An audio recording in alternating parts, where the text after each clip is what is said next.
Halo teman-teman, bertemu lagi dengan saya di IRC13 Channel. Apa kabar semuanya? Semoga Anda dan kita semua baik-baik saja, tetap semangat menjalankan aktivitas hidup.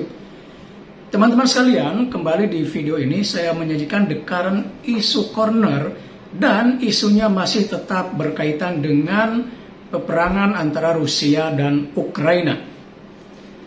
Nah, seperti yang kita baca, kita tonton akhir-akhir ini bahwa ada upaya perdamaian antara kedua belah pihak dengan mencoba mengadakan negosiasi atau perundingan antar Rusia dan Ukraina yang terjadi di pinggiran yaitu di Belarus ya.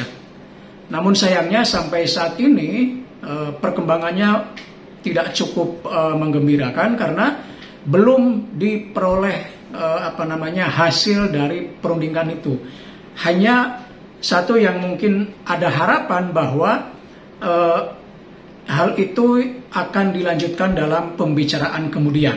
Jadi masing-masing kembali atau masing-masing juru runding dari kedua belah pihak akan kembali ke ibu kota, artinya ke masing-masing negara untuk membicarakan secara internal, kemudian kembali lagi ke dalam perundingan. Nah, teman-teman sekalian, dalam hal ini saya ingin membahas tentang sikap pihak Rusia dalam hal ini terkait dengan perundingan, bahwa Rusia itu memberikan dua syarat jika ingin terjadi perdamaian atau jika ingin serangan Rusia dihentikan. Apa saja dua syarat tersebut? Yang pertama, ya, Rusia meminta Ukraina untuk bersikap netral atau tidak memihak kepada Barat. Ya, dalam hal ini Uni Eropa ya. Sejak awal memang alasan Vladimir Putin sebagai presiden Rusia ya menyerang Ukraina adalah karena sikap Ukraina itu cenderung berpihak kepada Barat.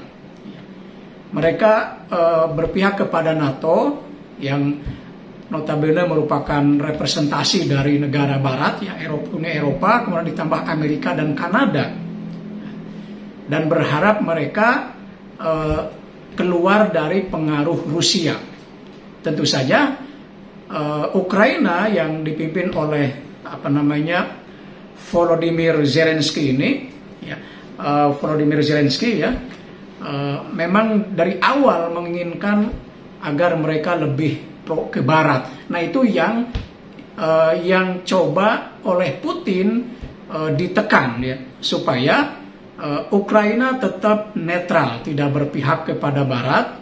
Nah, kalau syarat ini disetujui, tentu saja negara-negara Uni Eropa dan Amerika, katakanlah dengan sekutu-sekutunya, itu tidak punya alasan untuk ikut campur atau intervensi ke dalam peperangan itu.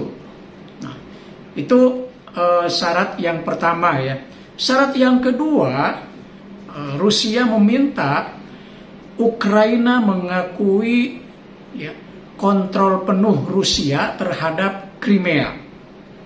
Nah, seperti kita ketahui bahwa Crimea ini yang pada awalnya merupakan bagian dari Ukraina, sejak tahun 2014 itu melepaskan diri dari Ukraina dan memilih bergabung kepada Rusia melalui sebuah referendum ya.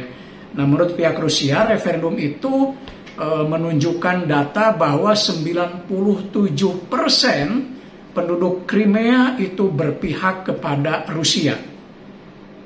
Ya, secara faktual atau kenyataannya memang etnis Crimea itu mayoritasnya dari Rusia, yang tentu saja secara kultur, bahasa dan lain sebagainya itu lebih dekat kepada Rusia. Nah, presiden Ukraina sendiri kadang-kadang ada yang pro Rusia, ada yang pro Barat ya. Nah, sejak 2014 itu Crimea keluar atau lepas dari Ukraina dan kembali bergabung kepada Rusia. Nah, bagi Rusia, lepasnya Crimea dari Ukraina itu dianggap sebagai integrasi atau reintegrasi ya, karena bagaimanapun Crimea atau bahkan Ukraina dulunya adalah bagian dari Uni Soviet. Nah, ketika Crimea itu sekarang memilih bergabung kepada Rusia, itu bagi Rusia itu semacam reintegrasi gitu ya.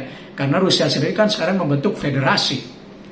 Tetapi tentu saja bagi Ukraina, lepasnya Crimea atau bergabungnya Crimea ke Rusia itu sebagai bentuk aneksasi wilayah. Jadi Rusia dianggap mencaplok wilayah Crimea dan aneksasi wilayah dari Ukraina. Nah, sikap Ukraina ini didukung juga oleh Eropa atau Uni Eropa dan Amerika, bahwa apa yang dilakukan Rusia itu adalah sebuah aneksasi, sebuah pencaplokan wilayah. Nah, sehingga negara Ukraina ya terus-menerus mereka menentang apa yang dilakukan Rusia, dan itulah yang terjadi hingga saat ini.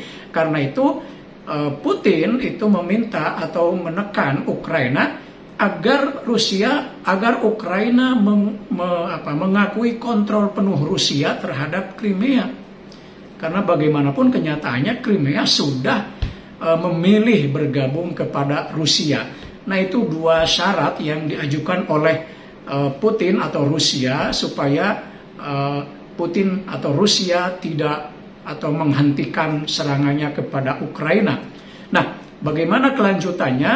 Nah, inilah perundingan yang terus berlanjut. Meskipun yang pertama tadi sudah saya singgung, belum ada hasil yang bisa dipegang, tetapi masing-masing jurunding akan kembali ke negaranya dan membicarakan secara internal, kemudian nanti akan kembali berunding.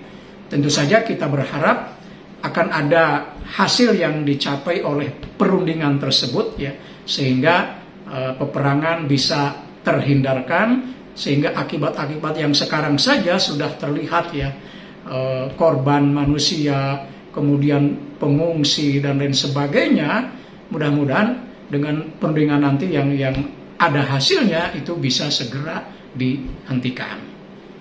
Nah, itulah perkembangan sementara dari perang Rusia dan Ukraina. Sekali lagi situasi ini terus berjalan ya setiap waktu, karena bagaimanapun peperangan masih tetap berjalan, sehingga perkembangan situasi yang terkini tentu saja akan terus bermunculan. Demikian teman-teman yang bisa saya sampaikan, mudah-mudahan ada manfaatnya. Sampai bertemu kembali di video berikutnya, tetap semangat.